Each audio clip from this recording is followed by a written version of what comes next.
할렐루야. 부활하신 주님의 은총이 여러분 모두에게 함께 하시기를 다시 한번 주님의 이름으로 축복합니다. 오늘은 부활하신 주님을 찬미하고 영광을 돌리는 아주 기쁜 부활절 아침입니다. 마태복음 말씀을 보면은 예수 그리스도를 이 땅에 오신 왕으로 소개를 하고 있습니다. 오늘 우리가 읽고 있는 28장 말씀에 보면은 그분이 왕이시라고 하는 것을 죽음에서 부활하신 사건으로 증명을 하고 있습니다. 오늘 본문 말씀을 보면은 이렇게 시작이 되고 있지요. 안식일이 다 지나고 안식 후 첫날이 되려는 새벽에 막달라 마리아와 다른 마리아가 무덤을 보려고 갔더니 이렇게 말씀이 시작이 됩니다. 여러분, 주일 새벽에 이 막달라 마리아하고 다른 마리아가 무덤을 보려고 왔습니다. 이 여인들이 왜 무덤을 찾아왔을까요? 여러분, 이 여인들이 무덤을 찾아온 이유는 예수님을 그리워하는 마음 때문이었습니다. 어둠이 채 가시지도 않은 그런 어둑어둑한 시간에 무덤을 찾는다라고 하는 것은 이건 보통 일이 아닙니다. 그러나 이 여인들은 주님을 사모하는 그 마음을 가지고, 사랑하는 그 마음을 가지고 이제 예수님의 무덤을 찾았던 것입니다. 우리가 사순절을 지내면서 계속해서 이제 확인을 한 것입니다마는, 여러분, 우리가 무엇을 보았습니까? 예수님이 선택하셨던 12명의 제자들은 그 모습이 정말 실망스럽다라고 하는 것을 우리는 발견을 했습니다. 예수님께서 죽임을 당하시려고 이제 예루살렘을 향해서 올라가시는데, 이 제자들은 예수님이 왜 예루살렘에 올라가시는지를 전혀 알지를 못했습니다. 그래서 그들은 길에서 누가 더 높은지, 누가 더 유력한지 이 문제를 가지고 서로 다투었습니다. 미워했습니다. 그리고 예수님께서 정작 체포를 당하시는 그 자리에서는 모두 다 도망을 가고 말았습니다. 예수님께서 십자가에 운명하실 때에도 제자들의 모습은 단 한 사람도 거기에서 찾아볼 수가 없었던 것입니다.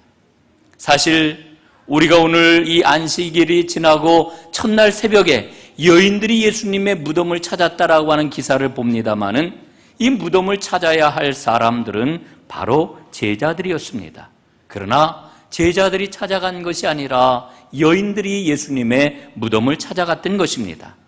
그래서 이 여인들은 예수님의 부활을 가장 먼저 전하는 빈 무덤의 증인들이 되었던 것이지요. 오늘 성경 말씀을 보면은 여인들이 무덤에 도착하였을 때에 큰 지진이 나고 주의 천사가 돌을 굴려냈다라고 이렇게 말씀을 합니다. 그리고 그 천사들이 이제 여인들에게 말을 하지요. 너희는 무서워하지 말아라. 십자가에 못 박히신 예수를 너희가 찾는 줄을 내가 아노라. 그가 여기 계시지 않고 살아나셨느니라. 와서 그가 누우셨던 것을 보라. 이렇게 이야기를 합니다. 그리고 여인들에게 말하기를 빨리 가서 그의 제자들에게 이르되 그가 죽은 자 가운데서 살아나셨고 너희보다 먼저 갈릴리로 가시나니 거기서 배울 것이다. 이렇게 이야기를 합니다. 여러분, 얼마나 놀라운 이야기입니까? 이 이야기를 들었을 때에 여인들의 마음이 어떠했겠습니까? 이 여인들은 이 천사들의 말을 믿고 그리고 이제 제자들을 향하여 달려갑니다. 그때 부활하신 예수님께서 이 여인들에게 나타나지요. 그리고는 여인들에게 이렇게 말씀을 하십니다. 평안하냐? 평안하냐? 여러분, 부활하신 예수님께서 제일 먼저 주셨던 말씀이 평안하냐라고 하는 말씀입니다. 여러분, 우리의 삶이 너무 힘들고 어렵고 두렵고 떨리는 일들이 많기 때문에 주님께서는 평안하냐라고 하는 말씀을 물어보셨던 겁니다. 오늘 주님이 주시는 평안함이 여러분 모두에게 가득하기를 주의 이름으로 축복합니다. 여러분, 이 부활하신 예수님을 만난 여인들은 너무나도 기뻤습니다. 믿겨지지 않는 현실 앞에서 말할 수 없이 기뻤습니다. 그리고 이 여인들은 이제 제자들에게 달려가서 주님의 부활하심을 전하게 됩니다. 여러분, 이 여인들이 예수님의 부활하심을 전하였을 때 제자들은 그 소식을 어떻게 받아들였을까요? 여러분 한번 생각해 보십시오. 누가복음 24장 11절에 보면은 이렇게 기록이 되어 있습니다. 그들의 말이 허탄한 듯이 들려 믿지 아니하였더라. 이렇게 기록되어 있습니다. 여러분, 제자들은 이 여인들이 와서 예수님께서 다시 살아나셨다 하는 이야기를 전해 주었을 때에 그 말이 아주 허망한 말처럼 들려가지고 믿지 않았다, 이렇게 이야기를 하고 있는 겁니다. 여러분, 제자들의 이 반응을 보면서 오늘 우리는 다시 한번 생각을 합니다. 예수님의 부활하신 그 놀라운 사건, 그 놀라운 일이 과연 나에게 믿어질 수 있는가? 여러분 어떻습니까? 아마 오늘 이 자리에 계신 분들 가운데서도 예수님의 부활을 믿지 못하겠다고 생각하는 분이 있을 것입니다. 여러분, 그건 이상한 일이 아닙니다. 너무나도 당연한 일입니다.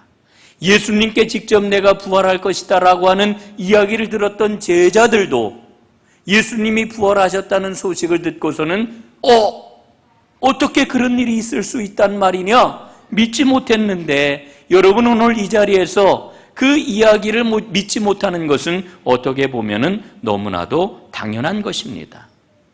여러분, 누구든지 자연적으로 또 상식적으로 예수님의 부활을 받아들인다라고 하는 것은 너무 어려운 일입니다. 그래서 오늘 저는 여러분들과 함께 몇 가지 질문을 던져보려고 합니다. 첫 번째 질문, 예수님의 죽음과 부활은 속임수였는가, 거짓말이었는가 라고 하는 질문입니다. 당시 어떤 사람들은 이렇게 이야기를 했습니다. 예수님이 십자가 위에서 기절하고 죽은 척하였다가 살아난 것처럼 꾸며낸 것이다, 이런 이야기가 있었습니다. 이에 대해서 알렉산더 메드럴은 역사적인 사실을 들어가지고 이 이야기는 말이 안 된다, 아주 강력하게 반증을 합니다. 로마의 사형 집행인들은 십자가 사형틀에서 한 사람이라도 살아서 내려오면은 그들이 그 책임 때문에 죽음을 면하지 못한다라고 하는 것을 너무나도 잘 알고 있었습니다. 그래서 이 사람들은 아주 잔인할 정도로 자신들의 일을 효율적으로 처리를 했던 것입니다. 그래서 십자가 처형을 받은 사람은 단 한 사람도 예외 없이 십자가 위에서 다 죽임을 당하였는데, 마지막으로 죽지 않는 사람은 칼과 창으로 폐와 심장을 꿰뚫었기 때문에 그 십자가 고통 가운데서 살아 내려온 사람이 단 한 사람도 없었다는 것입니다. 두 번째 질문입니다. 예수님의 시체는 무덤에서 사라졌는가, 아니면 제자들이 훔쳐갔는가 라고 하는 질문입니다. 여러분, 오늘 성경 본문에 보면은 대제사장들과 장로들이 예수님이 그 무덤에서 살아나셨다라고 하는 이야기를 듣고서는 군인들을 매수하는 그런 장면이 기록이 되어 있습니다. 돈을 주고 이렇게 이야기를 합니다. 예수님의 시체를 제자들이 훔쳐갔다. 거짓 증언을 시키는 이와 같은 장면을 보도하고 있지 않습니까? 여러분, 오늘 이 이야기는 우리에게 분명한 역사적인 사실을 일러줍니다. 그게 무엇일까요? 예수님의 빈 무덤은 역사적인 사실이었다라고 하는 것입니다. 예수님의 무덤이 어디에 있었는지 당시 모든 사람들은 잘 알고 있었습니다. 로마의 당국자나 유대 지도자들 가운데서 어느 누구도 무덤 속에 예수님의 시신이 있었다, 예수님의 시체가 있었다, 이렇게 주장한 사람이 한 사람도 없었습니다. 그리고 대신 그들은 이야기하기를 전혀 그럴 이유가 없는 제자들이 예수님의 시체를 훔쳐갔다라고 하는 터무니없는 이야기를 꾸며냈던 겁니다. 세 번째 질문입니다. 예수님께서는 부활 후에 정말로 사람들 앞에 나타나셨을까? 라고 하는 질문입니다. 여러분, 성경은 여기에 대해서 강력하게 증언을 합니다. 부활하신 예수님이 얼마나 많은 사람들에게 나타나셨는지를 증언을 하고 있습니다. 여러분, 보통 사람들의 기억이라고 하는 것은 시간이 흘러가면은 희미해지기 마련입니다. 그래서 사람들의 기억이 왜곡이 되고, 특별히 위대한 사람에 대한 기억은 거기에다가 신화의 덧칠을 하게 마련입니다. 이게 보통 사람들이 갖고 있는 생각의 경향이지요. 예수님의 부활도 그와 같은 그런 그 경향, 그와 같은 그런 그 사고의 그런 그 결과물이 아니었을까? 이렇게 생각할 수 있는 거지요. 여러분, 그러나 성경은 아니라고 하는 것을 분명히 이야기해 줍니다. 예수님의 부활은 시간이 흐름에 따라서 점차 발전이 되었던 신화적인 사건이 아니라고 하는 겁니다. 게리 하버마스는 아주 정확하게 지적을 합니다. 부활은 아주 초기부터 그리스도교 공동체의 중심적인 선포 내용이었다. 기독교 신앙이 시작이 되면서부터 선포되었던 핵심적인 내용이었다. 이렇게 이야기를 합니다. 여러분, 고린도전서 15장에 보면은 부활하신 예수님께서 만났던 사람들의 명단이 쭉 나와 있는 것을 봅니다. 바울은 뭐라고까지 이야기를 하는 거 아니? 여기에 부활에 대해서 의심하는 사람들이 있는가? 그렇다면은 예수님의 부활을 직접 만나본 사람들이 아직도 살아있으니 그 사람들을 직접 만나서 이야기를 해보아라, 이렇게 도전을 하고 있습니다. 사도행전에 보면은 부활에 대한 초기의 확증들이 곳곳에 기록이 되어 있습니다. 또한 복음서에는 예수님을 만난 사람들이 상세하게 묘사가 되어 있는 것을 봅니다. 네 번째 질문입니다. 그러면 이 이외에도 부활을 뒷받침하는 다른 사실들은 어떤 게 있을까? 모랜드는 이런 이야기를 합니다. 첫째, 제자들은 부활이 사실이라고 선포하다가 죽음을 맞이했다. 여러분, 앞에서도 말씀을 드렸지요. 제자들은 비겁하기 짝이 없었습니다. 제자들은 오직 자기들의 욕심 챙기기에 급급한 사람들이었습니다. 제자들은 두려움 때문에 예수님이 체포당하실 때 도망을 했던 그런 사람들입니다. 그런데 이들이 나중에는 예수님의 부활을 선포하다가 모두 다 죽임을 당하고 말았습니다. 두 번째, 예수님의 부활을 빼놓고서는 사도 바울과 야고보가 유대교에서 왜 기독교로 개종을 했는지, 그리고 신앙을 지키기 위해서 그들이 왜 죽었는지 설명할 수가 없다라고 이야기합니다. 세 번째, 십자가 사건이 일어난 지 몇 주 이내에, 보통 4주, 5주, 6주쯤 된다고 이렇게 이야기를 하지요. 이 짧은 시간 이내에 수천 명의 유대인들이 사회적으로, 종교적으로 아주 중요한 자신들의 삶의 관습을 포기하고 새로운 삶을 살기 시작했습니다. 예수님의 부활이 아니고서는 설명할 수가 없는 일입니다. 그리고 마지막 네 번째, 로마가 얼마나 가혹한 박해를 기독교 신앙을 가진 사람들에게 행했습니까? 그런데 그런 박해에도 불구하고 교회가 기적적으로 출발했다라고 하는 사실은 무엇을 이야기해 줍니까? 부활의 능력 이외에는 설명이 될 수가 없습니다. 사랑하는 여러분, 오늘 우리는 예수님의 부활이라고 하는 놀라운 새로운 소식 앞에 직면해 있습니다. 여러분, 부활하신 주님의 그 놀라운 생명의 능력이 여러분의 것이 될 수 있기를 주님의 이름으로 축복합니다.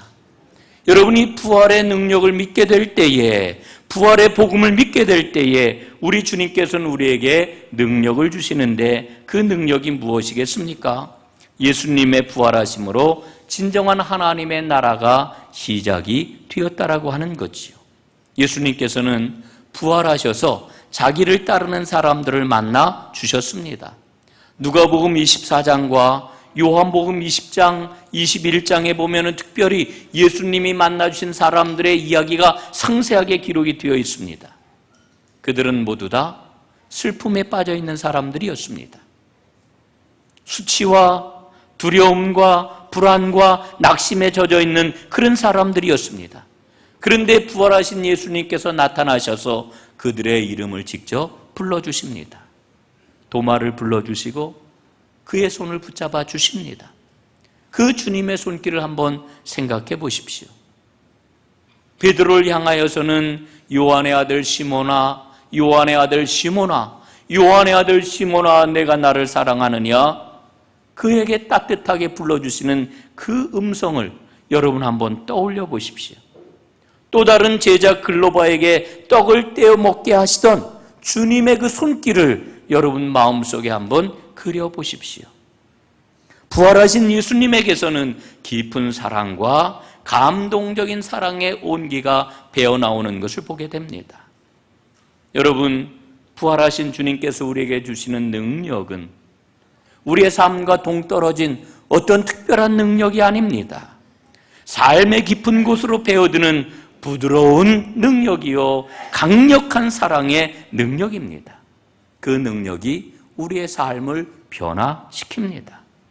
그것은 바로 새 창조입니다. 새 창조의 원동력은 바로 사랑인 것입니다. 여러분, 우리에게는 예수님의 부활로 말미암은 새로운 창조, 새로운 하나님의 나라가 열렸습니다. 우리가 지금까지 살아오던 옛 창조 세계는 교만과 복수로 살아가는 그런 세상이었습니다. 내일은 내가 알아서 챙기는 그런 세상입니다. 만일 누가 내 삶에 끼어들면 나도 똑같이 갚아주면 됩니다. 우리는 그러한 삶이 너무나도 당연하다고 생각을 했고, 또 그렇게 살다가 거기서 받은 상처가 얼마나 깊이 우리 안에 배어 있는지 모릅니다. 그런데 부활하신 예수님을 만남으로 이제 삶의 방식이 바뀌어진 겁니다. 주님께서 그렇게 하셨던 것처럼 사랑과 화해와 치유와 희망의 방식으로 살아가게 된 것이지요. 여러분, 이와 같은 삶은 어느 누구도 상상할 수가 없는 그런 삶의 방식입니다. 생각해 보면은 과연 그러한 삶이 가능할까 믿어지지 않는 삶이기도 합니다. 그러나 여러분, 생각해 보십시오. 부활 자체가 우리의 이성으로는 상상할 수가 없는 일이었습니다. 그 부활을 맞는 사람은 예수님의 새로운 세계, 새로운 아름다운 하나님 나라에 들어선 사람이라고 하는 것을 우리가 꼭 기억해야 합니다. 여러분, 오늘 우리가 부활의 아침을 맞고 있습니다. 부활의 진정한 의미는 우리가 미래의 천국에 가는 것에 있지 않습니다. 여러분, 그건 기본입니다. 이야기할 필요도 없습니다. 여러분, 그렇다면 부활의 진정한 의미는 무엇일까요? 우리 삶의 하나님은 왕이십니다. 내 삶의 하나님은 왕이십니다. 하늘에서와 같이 땅에서도 하나님은 나의 왕이십니다. 이렇게 주님을 왕으로 모시고 살아가는데 부활의 의미가 있는 것입니다. 여러분, 이 땅에서 주님을 왕으로 모시고 살아가는 진정한 부활의 능력을 맛보며 살아가는 하나님의 사람들이 되시기를 바랍니다. 그 중심을 갖고 살아가는 사람에게 오늘 예수님은 어떻게 약속을 하십니까? 볼지어다, 내가 세상 끝날까지 항상 너희와 함께 있을 것이다 약속을 하십니다. 이 놀라운 은혜가 여러분의 삶 가운데 가득하시기를 주님의 이름으로 축복합니다.